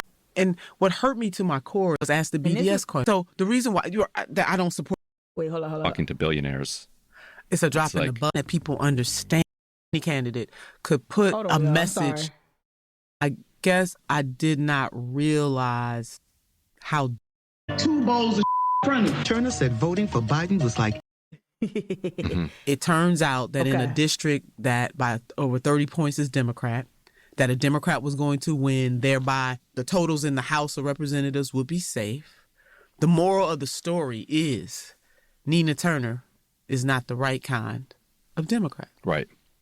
And so yeah, let's move into talking about the right kind. One of the things you got hit for, not voting for the Democratic platform. Turner even voted no on the entire Democratic platform, rejecting Biden's plan to build on Obamacare. Like, why would the Dems cannibalize probably themselves, the weakest right? of all of the hits because you had negotiated improvements. Yeah, we had already planned that out. So certain of us were going to not vote for it on principle because it didn't include Medicare for all, and others were going to support it. And then also not supporting Hillary Clinton in the 2016 General. Support Clinton over Trump? Not Nina Turner. Help Biden defeat Trump? This is how moderates And keep then the infamous bowl of shit in line, or they try to. In 2020, she trashed Joe Biden. You got 2 bowls of in front of you. Turner said voting for Biden was like eating. Compared voting for Joe Biden to eating half a bowl of, oh my. Which one of those hit hardest, and do you think they made a crucial difference? For the type of voter that was going to come out, yeah, because those voters are the any blue will do. And so if you're being judged on loyalty, how loyal you are, when you lay out the variables you just laid out, it's like, oh my God, Nina Turner really ain't the right kind of Democrat. Right. So, okay. So, and I want to get to the last 4 minutes of the podcast.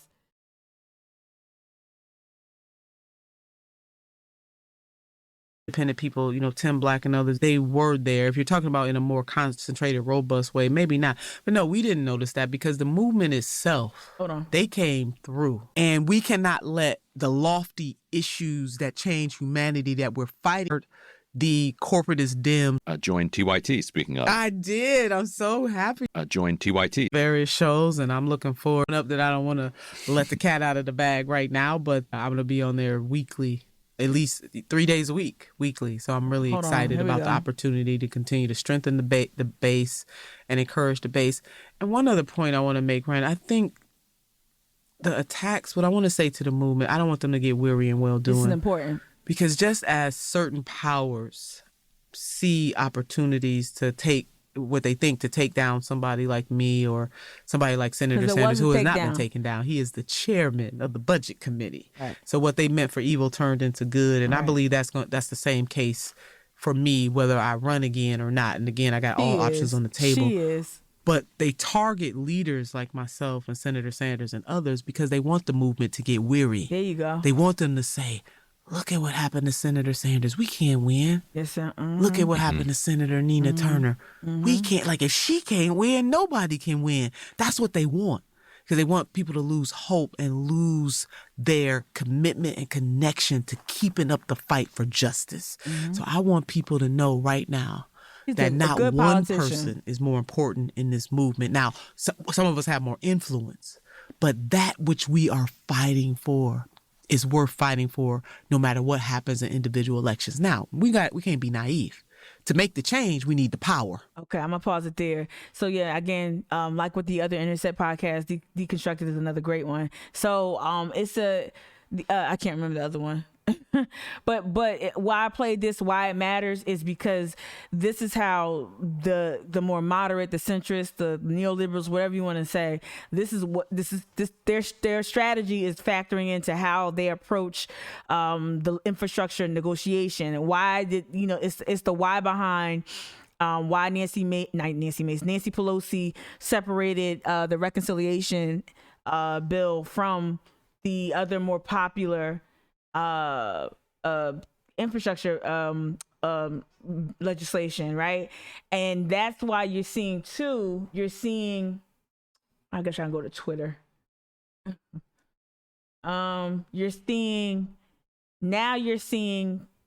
I don't even want to call them the squad no more, because the squad, many of them is just AOC included. Like, listen to that podcast. You'll get my frustration with the squad, the so-called squad.